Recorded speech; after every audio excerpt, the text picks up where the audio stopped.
Miss হবে না আপনার পছন্দের টিভি শো দেখুন জি5 অ্যাপে একদম ফ্রি। দেখো ময়না কিন্তু একা দোষী নয়, আর একজন যে দোষী সে কে সে তো তোমরা বুঝতেই পারছো আশা করি। অবশ্য যদি বোঝার ইচ্ছে থাকে তবেই। আমি তোমাকে সন্দেহ করলাম রাজারামকে নিয়ে।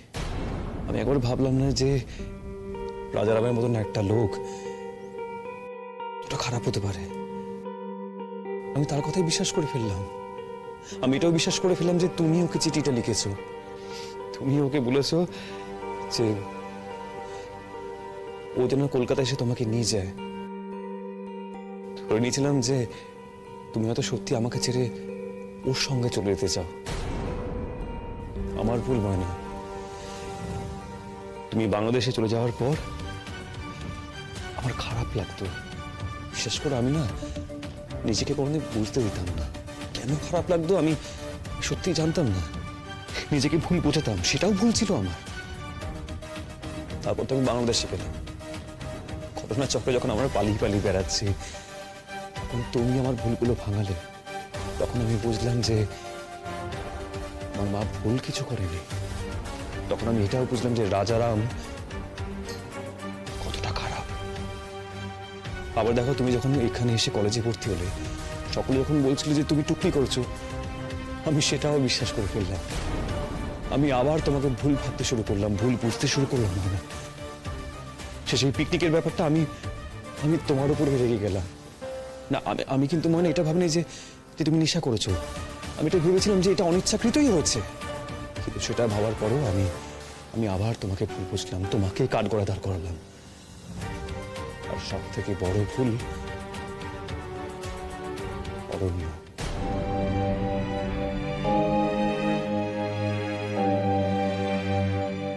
বিশ্বাস করো, আমি যখন তোমাকে আর অরণ্যকে একসঙ্গে দেখেছি, আমার মাথায় আগুন জ্বলে গেছিল সেই মুহূর্তে। বিশ্বাস করো, আমার না বারবার সেই মুহূর্তে মনে হচ্ছে যে তুমি আমার কাছে ফিরছো না ওই অরণ্যর জন্য। ভেবেছিলাম তুমি হয়তো আমাকে পছন্দ করো না, তুমি হয়তো আমাকে ভালোবাসো না, তার কারণ ওই অরণ্য। আবার ভুল হয় না। আসলে কি জানো তো ময়না,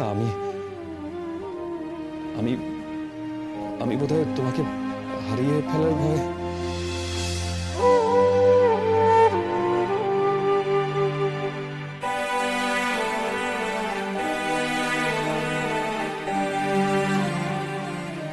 কোন আপনি হারিয়ে ফেলার ভয়? কি কোন না ডাক্তারবাবু, চুপ করে গেলেন কেন? আসলে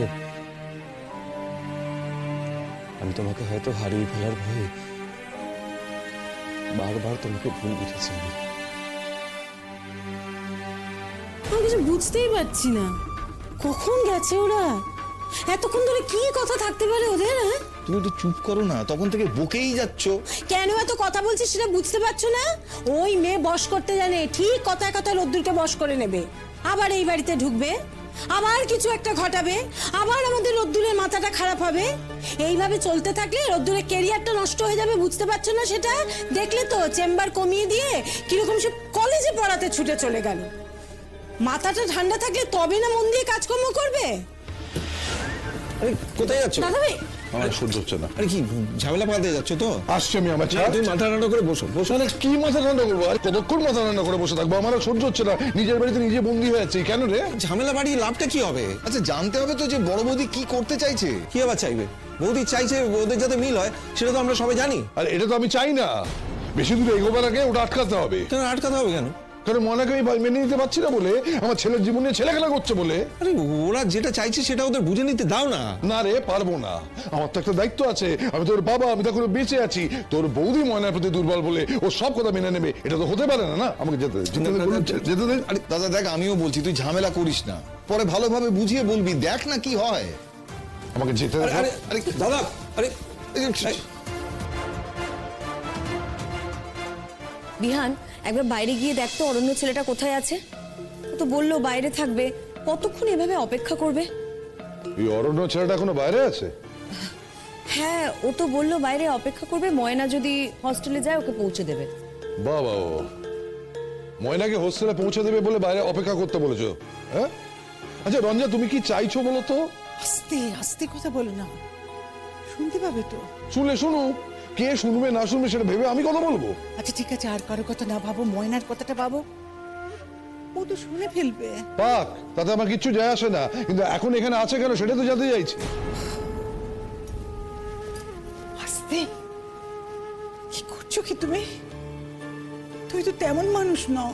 না, আমি তেমন মানুষ নই, কিন্তু আজ আমি এমন ব্যবহার করতে বাধ্য হচ্ছি, আমাকে বাধ্য হতে হচ্ছে। এই মেজো, এতক্ষণ ধরে তুই কোথায় ছিলি রে? কি করছিলি ঘরে? দাদা ভাইকে তাতাচ্ছিলি তো? উমা, দেখো দেখি। আচ্ছা দিদি ভাই, তোমার কি এত বলো দেখি, তুমি আমাকে ধরো কেন সবসময়?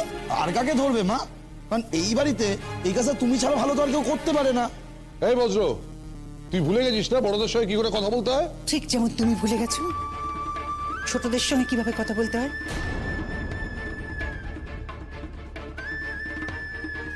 ময়না যে ছোট, ভুলে গেছো বোধহয় সেটা, না? না, আমি ভুলিনি। ময়না ছোট, আমি সেটা ভুলিনি, কিন্তু ময়না কি করেছে সেটাও আমি ভুলিনি। ময়না তোমার মুখের ওপর, গোলুর মুখের ওপর বলে দিয়েছিল এই বাড়িতে আর ফিরবে না, সেটা আমি ভুলিনি। বড়দের সম্মান ও রেখেছিল। আচ্ছা ঠিক আছে দাদা, এখন ছাড়ো না, পুরনো কথা তুলে কি লাভ? আমি তো তুলিনি, তোর বড় বৌদি এই সমস্ত কথা তুলছে, পুরনো দিনগুলো আবার ফিরিয়ে আনতে চাইছে। কি বলতে চাইছো নাকি তুমি? আমি জানতে চাইছি কি করতে চাইছো তুমি। মা হিসেবে আমার যা করার দরকার আমি শুধু সেটুকুই করতে চাইছি। আচ্ছা বড় বৌদি, তুমি কি চাইছো? ওরা আবার একসাথে থাকুক? দেখো, আমি কিচ্ছু চাইছি না, আমি শুধু এটুকু চাইছি যে সিদ্ধান্ত নেবার আগে ওরা দুজন নিজেদের মধ্যে ভালো করে কথা বলে নিক, নিজেদের দুজনের মধ্যে বোঝাপড়াটা ঠিক করে নিক। তারপরেও যদি ওরা সিদ্ধান্ত নেয় যে হ্যাঁ ওরা আলাদা থাকবে, থাকবে, আমার কিচ্ছু বলার থাকবে না। যদি আবার একসাথে থাকার কথা ভাবে তাহলে? এর থেকে তো ভালো আর কিছু হয় না, তাই না? তার মানে কি বলতে চাইছিস ছোট? তোরা তার মানে চাইছিস আবার ময়না এই বাড়িতে এসে উঠুক? ওঠার কি আছে, এটা তো ময়নারও বাড়ি। না, এটা আর ময়নার বাড়ি নেই।